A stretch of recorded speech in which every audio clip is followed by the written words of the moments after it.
Welcome back to the Simple Things series. In part 4 today, I'm going to be explaining to you how to control the kitchen with your volleys. So in the first few parts of this series, we kind of built up to net. We worked on our serves and returns, we worked on the best drop in pickleball, and then we worked on dinking. Now, what would progress after you're able to dink well and move the ball around would naturally be a firefight. So today we're going to talk about the simplest way to hit your forehand and backhand volley that allows you to be consistent, make good contact, create power, and win the point. That's what we're going to talk about right now. First, we're starting with the backhand counter. Now, the first thing I want to go over is something that I've mentioned a long time ago in a video, but the backhand counter is going to be the basis of all your volleys. Why is that? Because theoretically, on our backhand side, if you're in a continental grip, so if you're in a different grip, this is going to vary for you. You guys should all work on being in continental at net because it allows you to go back and forth very easily. Now, once you're in that continental grip, the backhand volley will actually kind of allow you to cover everything. So with my backhand, not that I would want to hit a backhand here, but I can hit a backhand anywhere. In a forehand, I can't cover my body, like at all. I have no ability to. So the backhand is where we're going to shade. And what I mean by this is no matter where the ball is, we're always going to be slightly tilted to the backhand. How I like to think about it is, let's say the ball's right in front of me.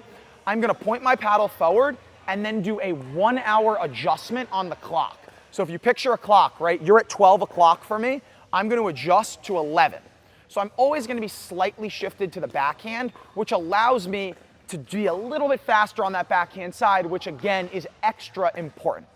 Now, once we are actually getting into the technique of the volley, we are going to talk about a punch volley. This is going to incorporate our arm and a little bit of our wrist. The key is a little bit of wrist. I would say it's 80% arm, 20% wrist. A lot of you that I've seen are volleying 80% wrist and 20% arm. We're going to flip the script on that. So I get in my athletic stance. Alec is going to show you in a second. When he speeds up at me, I'm going to take my paddle from where I am. Now, this is the other thing. This is bad because I can't punch, right? How am I supposed to volley with my arms straight, right? I don't want my paddle in here, but I also don't want it out here.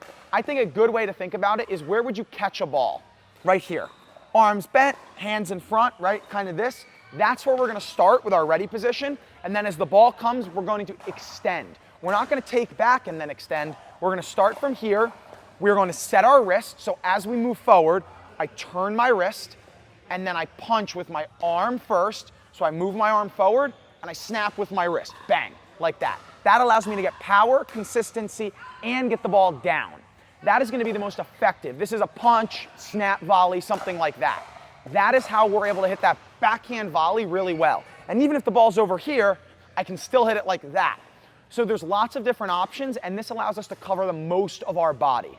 This is how we want you to hit that backhand counter. The last thing is, we don't want our paddle head to dip. So as we hit the counter, we want to keep our paddle sideways or semi-sideways. We don't want this. So if you go like that, the paddle's going to go up as I snap my wrist, and the ball's going to go flying. So even if it's over here, I want to go like this. See how it's still pointed that way a little bit? I don't want to go like that. When the paddle goes flat down like this, the ball goes flying. So we want to try to keep the tip of the paddle up a little more. First things first, Alec and I are going to volley the ball out of the air, and you'll see what I'm talking about. I'm here, and then I'm punching forward. He's going to be doing the same thing. This is a good warm-up to get your wrist ready and to get used to hitting this shot.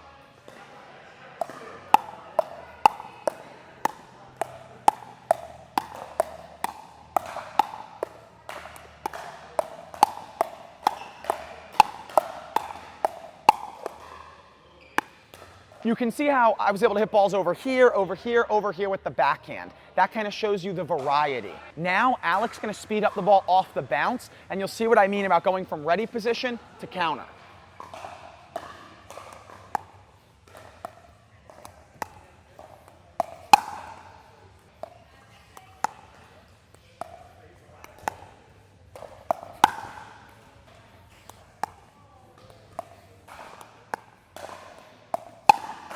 Now, out of the air, same thing. He's going to be reaching to flick or roll, and I can still cover the exact same way on my backhand side.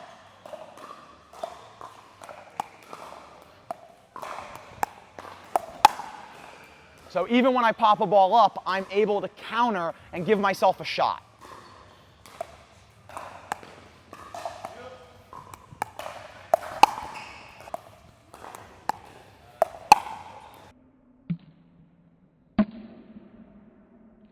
Thank you for coming back for another video. Please, if you haven't, subscribe, like, comment. It really helps my engagement. It helps my channel. You guys blew up the last video. It was amazing, so cool.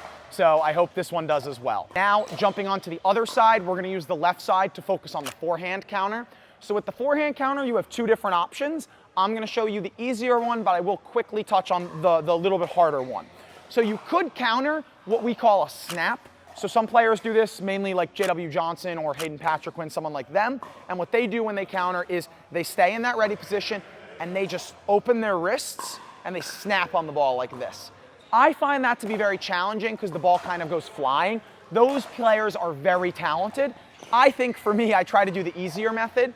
This is going to be more of a ping pong type shot. You could see players like Ben Johns hitting a counter like this. What we're gonna do instead, we're gonna start with the ready position. We're going to flip our arm rather than our wrist. So we're gonna go like this, and then we're gonna turn our shoulders a little bit. So we're gonna go bang, bang. So it allows us to use our arm and aim the ball a little more while still staying very compact, right? So one would be there, and this one's there. So super similar in terms of the take back. We're not gonna do anything crazy. The big thing on the forehand counter that kills players is this. We're not gonna do this. We're going to rotate, boom, boom, boom, boom. The last key is going to be, we're gonna keep our wrist at angle down. So what I mean by this is we're not going to open our wrist up like this because the ball's gonna go flying. We're gonna keep our wrist angle in line with our arm. So my wrist and arm don't get out of line, they stay in line together.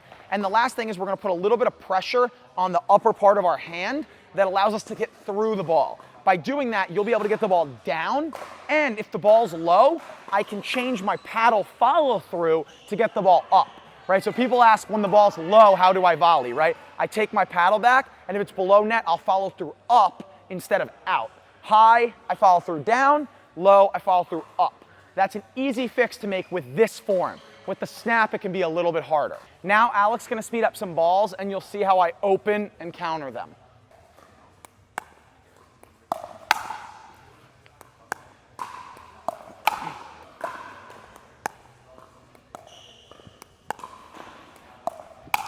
Now, same idea. You'll notice how when Alec attacks out of the air, I'm doing the same thing, getting those shoulders around, short, compact follow through, and down with my stroke.